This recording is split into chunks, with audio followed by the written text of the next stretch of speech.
দর্শক আপনারা দেখতে পাচ্ছেন আমরা এই মুহূর্তে অবস্থান করছি আদালত চত্বরে, আদালত প্রাঙ্গণে। আপনারা দেখতে পাচ্ছেন যে আজকে যে এটা মাঝারের দ্বিতীয় দিনের শুনানি ছিল, আপিল শুনানি, সেই শুনানি শেষে বিজ্ঞ আইনজীবীরা বের হচ্ছেন।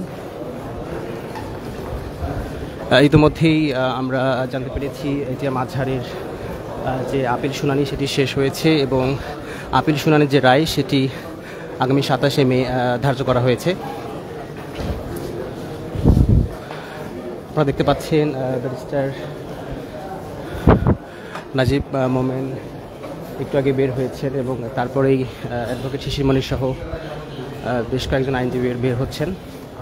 দর্শক একটু জানিয়ে রাখি যে এটি মাঝার 22শে আগস্ট 2012 সালে মানবতা বিরোধী অপরাধের দায়ে গ্রেফতার হন এবং এরপরে 2014 সালে তার ফাঁসি রায় দেওয়া হয় এবং তার পরবর্তীতে 2019 সালে সে রায়ের বিরুদ্ধে আপিল করলে সেটি খারিজ হয়ে যায় এবং 2020 সালে সেটির পূর্ণাঙ্গ কপি বের হলে আবারও আবেদন করা হয় এবং তারই পরিপ্রেক্ষিতে 5ই আগস্ট ফ্যাসিবাদের পতনের পরে সে রায়টি পুনর্বিবেচনায় নেওয়া হয় এবং পরবর্তী কয়েক ধাপে আপিল শুনানি পেছানো হলেও গত 5ই মে আপনারা জানেন যে প্রথম দিনের মতো আপিল শুনানি শুরু হয় এবং আজকে দ্বিতীয় দিনের মতো আপিল শুনানি ইতিমধ্যে শেষ হয়েছে এবং আইনজীবীরা বের হচ্ছেন। আমরা একটু পরেই জানতে পারবো বিশদ আকারে যে আসলে আজকের যে আপিল শুনানি সেখানে কী বিষয়ে যুক্তিতর্ক হয়েছে এবং সর্বশেষ পরিস্থিতি কী।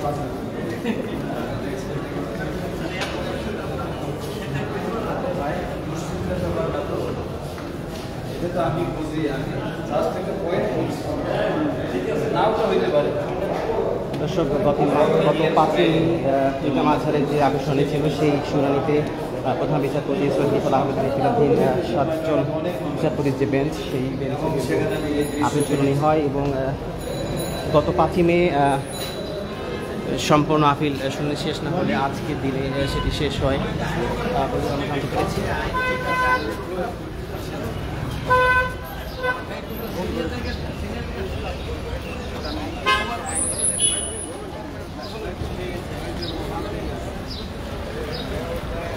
আসসালামু আলাইকুম। গাড়ি আসতে বলো। আপনি আমার ঘর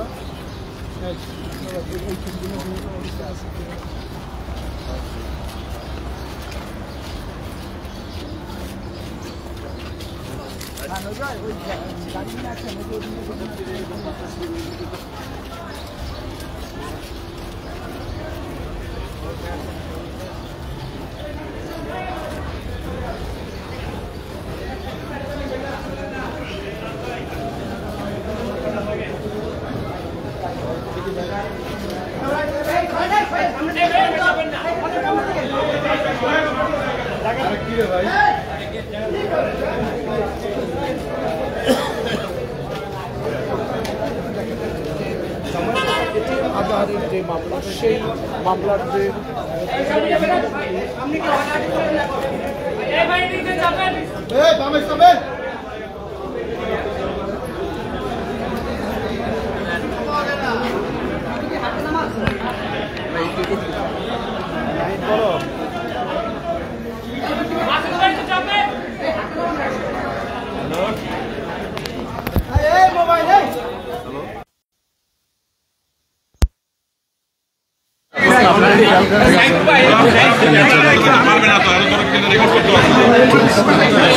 তোমার দেহ অবস্থাটা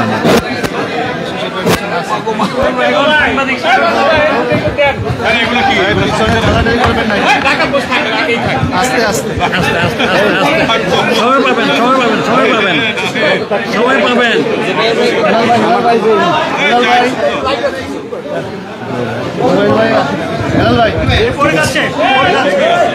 শুরু করে দাও। পড়ে গেছে আচ্ছা আছে মরবে আছে তোমরা পিছন থেকে বেশি ধাক্কা দিও না আমি ধরে রাখছি। পিছনে খেলা লাগে, পিছনে নামে খেলা লাগে। ধাক্কা দিও না বেশি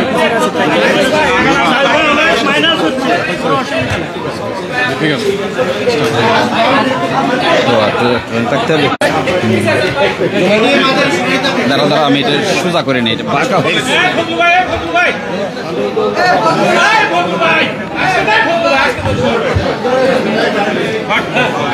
পড়ে গেছে। আসেন কথা না বলি রাজ্জাবে ডাকতেছে স্পেস ছাড়ে না রাজ্জাবে ডাকতেছে আসাম দুবাইয়ের জায়গা দেন স্পেস ছাড়ে না এলো কারবার খেলা দিতে করে না।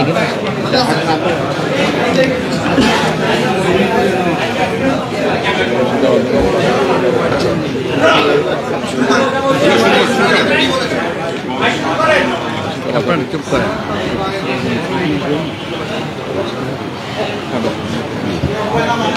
আপনারা কিপ সাইলেন্স শুরু হচ্ছে।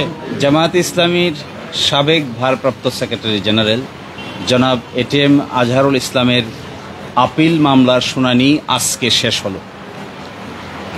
মাননীয় আদালত বাংলাদেশ সুপ্রিম কোর্টের ফুল বেঞ্চ 27শে মে এই মামলার রায় দেওয়ার জন্য দিন নির্ধারণ করেছেন।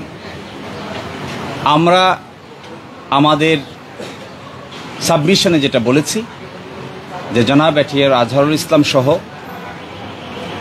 মাওলানা মতিউর রহমান নিজামী, জনাব কামরুজ্জামান, জনাব আলী হাসান মোহাম্মদ মুজাহিদ, জনাব মীর কাশেম আলী, সালাউদ্দিন কাদের চৌধুরী সকলেই সিন্ডিকেটেড ইনজাস্টিসের শিকার হয়েছেন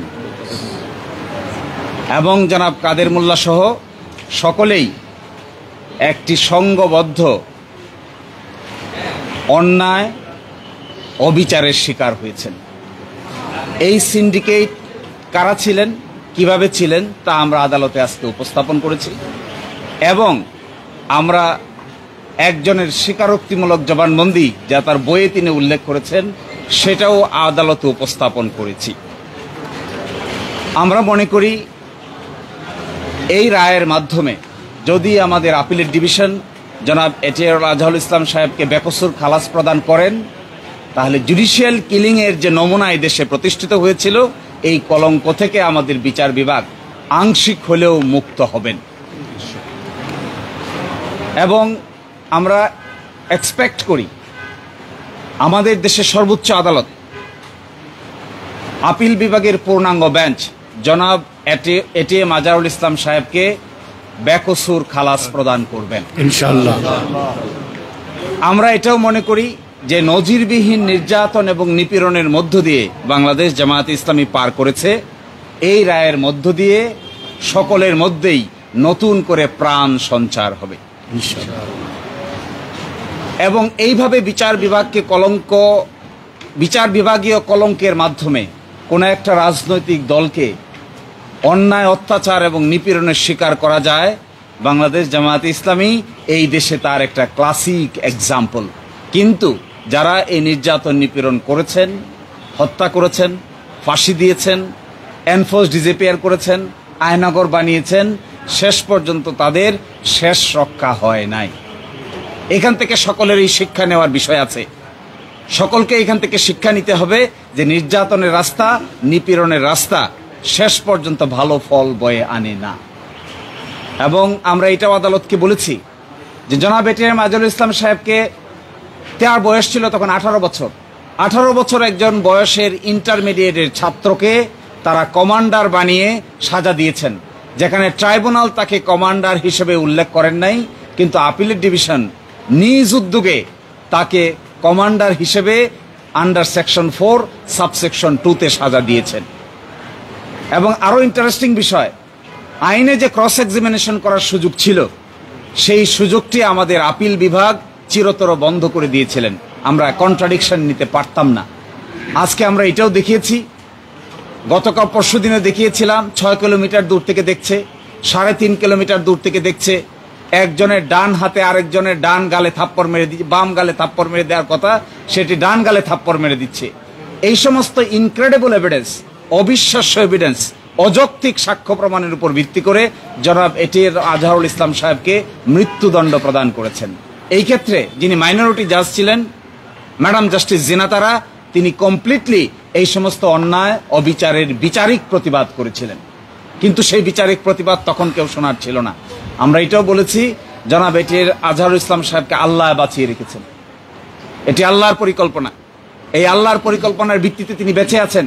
এই জন্য আজকে আমরা আদালতের সামনে আল্লাহর পরিকল্পনার ভিত্তিতে আমাদের যুক্তি উপস্থাপন করার সুযোগ পেয়েছি। তারা যদি সুযোগ পেত, তারা যদি মনে করত এবং একটু খেয়াল করত, তারা চাইলে এটিএম আজহারুল ইসলাম সাহেবকেও ফাঁসি কাস্টে ঝুলাতে পারত। কিন্তু আল্লাহর পরিকল্পনার উপরে তারা হাত দিতে পারে নাই।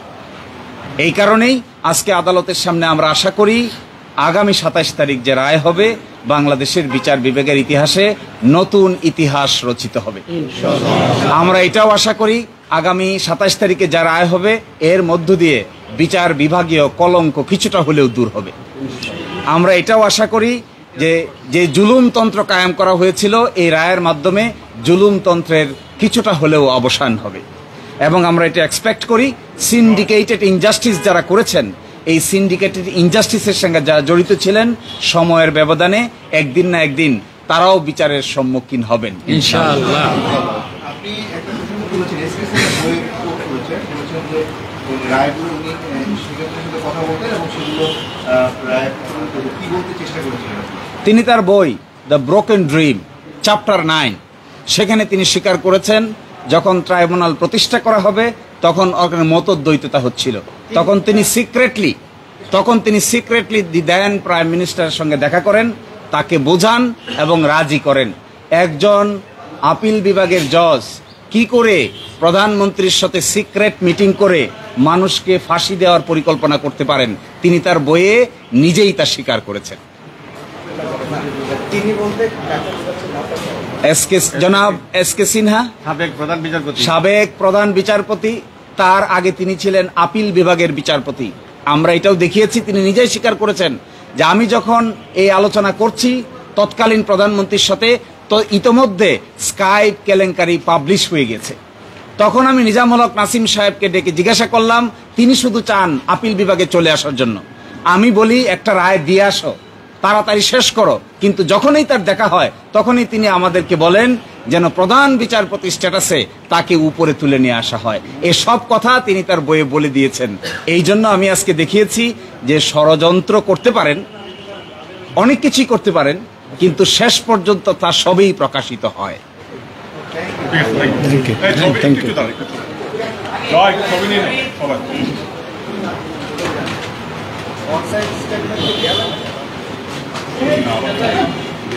ওটা চেম্বারে পৌঁছে দিই। শেষ না? জি, আমরা 21 আগস্ট শুরু হচ্ছে, ওখানে যাই, বুঝছি। Thank you. এই শেষে আল্লাহ হাফেজ, দেখা হবে।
Oh,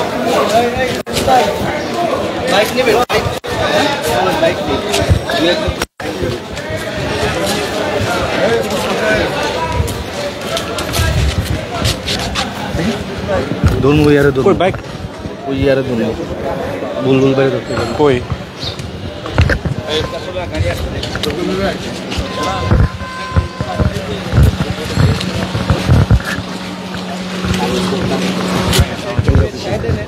আজকে তো আলাদা মানে দুটো প্যাকেজ করা একজনের বক্তব্য নিয়ে আলাদা ভাই। হ্যাঁ রেডি রেডি যে আমরা রেডি। হ্যাঁ এই যে রায়ের জন্য দিনক্ষণ নিতে হবে এটা সে অনেক আগে হওয়ার কথা ছিল, মানে এত লেট হলো কেন বা আপনারা সন্তুষ্ট কেন? আমরা আসলে এই মামলাটি জুডিশিয়াল প্রসিডিউরের কারণেই এই লম্বা একটি সময় অতিবাহিত হচ্ছে। তবে আমরা আল্লাহর দরবারে শুকরিয়া আদায় করছি, গত পরশুদিন এবং আজকে এই 2 দিনের মাধ্যমে পূর্ণাঙ্গ হিয়ারিং অর্থাৎ শুনানি সম্পন্ন হয়ে গেল। এতে উপস্থিত সকল সাংবাদিক এবং মিডিয়া ব্যক্তিত্ব, আইনজীবী এবং বিচারপতি সকলের কাছে পরিষ্কার হয়ে গিয়েছে বিচারের নামে কত বড় অবিচার হয়েছে বাংলাদেশে।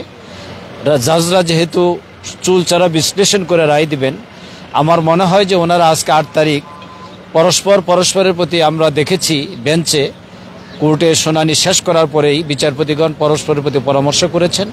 পরামর্শ করার পরেই তারা 27 তারিখে রায়ের তারিখ ঘোষণা করেছেন। আদালত যে তারিখটি ঘোষণা করেছেন আমরা আশা করব যে সেই তারিখেই রায় ঘোষিত হবে এবং আজহার ভাই ন্যায় বিচার পাবেন, বাংলাদেশ অবিচারের অভিশাপ থেকে মুক্তি লাভ করবে ইনশাআল্লাহ। আপনাদেরকে ধন্যবাদ। না আমি